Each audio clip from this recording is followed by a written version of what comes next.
have been inside of plank purgatory for 32 days. Today was one of the easier days. Another 15 minutes of plank, another 15 sets of 1-minute plank. That's pretty easy. The only thing that I did not like about today was the fact that I procrastinated. I left these planks until like 10 p.m. That's no good. I left these planks until the very end of the day, and that's kind of a bummer, honestly, having to plank at the very end of the day. That's even worse than a regular plank is a plank, but you're almost out of time to plank. Real plankers know what I'm talking about. Anyways, I figured there's not much to talk about today. Nothing exciting in terms of the plank. No new developments. I have not developed my theories yet. I have not put them into practice. Really, the only way I could put the ideas I've been thinking about into practice are to perform a long plank. Like at least 3, 4, 5 minutes, if not more. Probably more would be better. The longer I go, the better I could tell if what I'm doing is actually working. And that is something that honestly kind of scares me. I don't like planking, much less for a long period of time. 15 sets of 1-minute planks is quite bearable. Once I start thinking about 2-minute planks, I've got to use my willpower, and that's no fun. It's interesting to me because with weightlifting, there's also an element of willpower in it, right? There's an element of that when I have to lift something heavy. However, it's not going to last that long. I know I'm either going to successfully lift it or I'm not. And so there's not much willpower there. Now, if I'm doing something like 3 sets of 10 with fairly heavy weight, yes, there is willpower involved there. So, not so much for a single. For a single rep, there's almost no willpower. For push-ups, there's almost no willpower. However, when I have to, or when I decide I'm going to do a lot of push-ups, like a max amount of push-ups, there's some willpower that's necessary to get through that, or even just to get to that. About a month ago, I did 42 reps of, I did 42 reps of back squat with 135 pounds. And that took me some willpower just to get under the bar. The day before I did it, I did 36 reps, I believe. And I knew how I felt doing 36 reps. I was not super satisfied. I also knew it really sucks having to spend that much time under tension. And so I really didn't want to get under the bar and go for more. I did another attempt the next day because I really wanted to get 40. Maybe I got 41 and not 42. Or yeah, I think I got 41 reps actually. Maybe it was 42. I don't remember anymore. Either way, it takes some willpower to get under the barbell when you know that you're in for 5 minutes of just squatting. That takes a minute. It takes a minute to do that.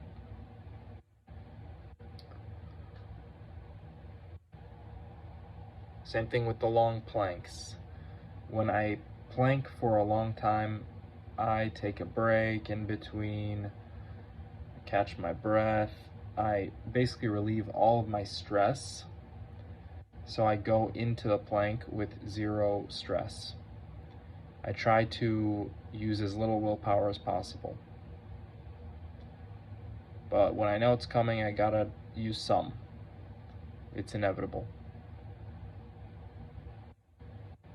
It's so weird because willpower is not like a tangible thing, to my knowledge. I saw a recent podcast with David Goggins, the Huberman Lab podcast, and wow, I really wish I remember exactly what he said. Apparently there's a place in the brain, a part of the brain, which is associated with willpower and the will to live and do things. And when you do things that you don't enjoy, this area of the brain is actually growing. And when you take the easy way out, you do things that are comfortable, this area of the brain is shrinking. When you go on a diet and you're not too happy about it, the area grows. When you add a day of exercise and you don't want to do that, the area grows. When you decide to sleep in for a few days, when you decide to maybe go on a vacation, treat yourself to some nice food, skip out on your diet, this area of the brain is shrinking. And so willpower is not really something tangible, but there is actually a way to measure, sort of, how much willpower someone's got. How big is this area of the brain? If it's real big, then this person's been doing a lot of stuff they don't enjoy, and they've been doing so willingly. And what else is willpower? I gotta grow this area of my brain. One way that I can do this is plank, of course. Plank, especially longer planks. The 1-minute planks are not really bothering me that much anymore, so I gotta ramp it up. Maybe I didn't do that today, but maybe I do that tomorrow or the next day. And another thing I've been thinking about lately is Olympic weightlifting.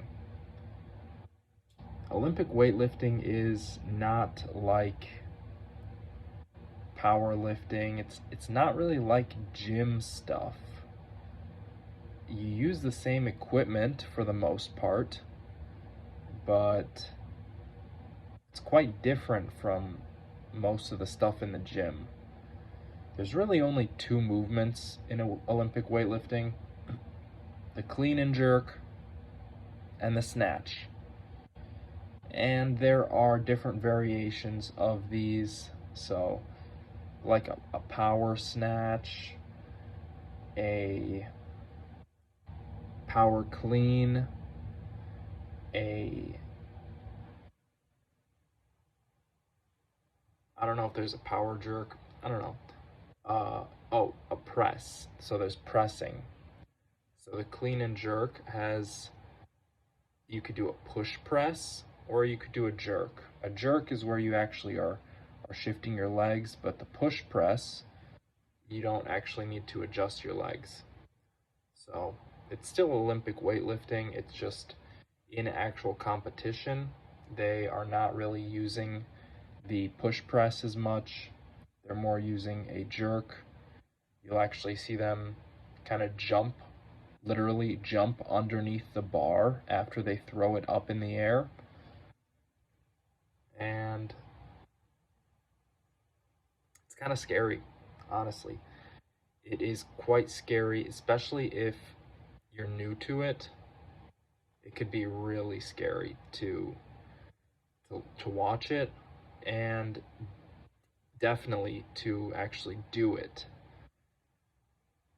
Bumper plates make it a lot nicer.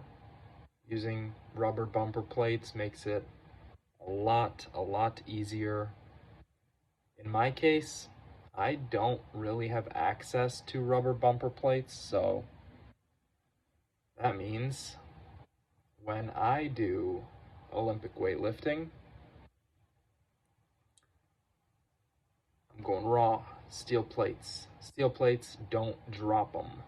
Don't drop them, because I'm going to bust up the concrete in my garage. I'm going to make freaking holes. I'm going to mess up my plates. My plates are going to start getting lighter over time, and there's risk involved. There's a lot of risk involved with Olympic weightlifting compared to, you know, regular weightlifting. What are the odds that you're doing bench press and you somehow drop the barbell on the floor? Not going to happen. What about deadlift? I mean, I put some pads under my barbell when I deadlift, so that's not a problem. But if I want to do Olympic weightlifting, it's not really feasible. I can't really do that. What kind of pads? Actually, I could use the same pads, but it's really just a couple pieces of rubber attached to some carpet.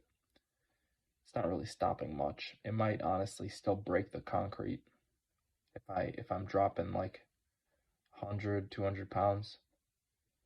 Not that I could even lift 200 pounds Olympic weightlifting style, but I'd like to. I'd like to, and it's hard. And that will grow the willpower portion of my brain. So I should be doing it. It's kind of interesting to think that a lot of these things are actually tied together through this area of the brain. Through this area of the brain, when you train it, you get better at a lot of things. And when you ignore it, you get worse at a lot of things. Things like plank, horse stance, wall sits. You need some willpower to stay in that hold, that static hold. You need some willpower to say, I don't care about the pain, I'm sitting here, I'm squatting here, I am planking here, and time's gonna pass. I'll get through this. And the same thing is true with high reps, very high reps with weight. So when I did 40 or 42 reps squat with 135 pounds, I wanted to quit after rep 12. And then I made it to rep 20 and I still wanted to quit. And I made it to rep 30 and I still wanted to quit. And I made it to 35 and I wanted to quit. And I made it to freaking 39, 40, 41. I wanted to quit all the way. But I didn't. And so maybe I probably built that area of my brain up a little bit. I probably got some blood flowing in there. And when I did that, I bet I got a little bit better at doing the plank, because putting yourself through something difficult makes it easier for you to go through difficult things. I don't need any scientific explanation to prove that to me. I don't need any citation. I don't need any freaking research. I've seen this from experience. Stress is actually quite a good thing. The right type of stress. The right type of stress is very good. Now, if you're forced to do something that you really don't want to do, This is a little different. It's quite different, actually. But if you're voluntarily choosing to do something difficult, this type of stress is absolutely good for you. And you can use it to level up. That's enough of me rambling. This has been Plank Purgatory Day 32. Thank you for watching.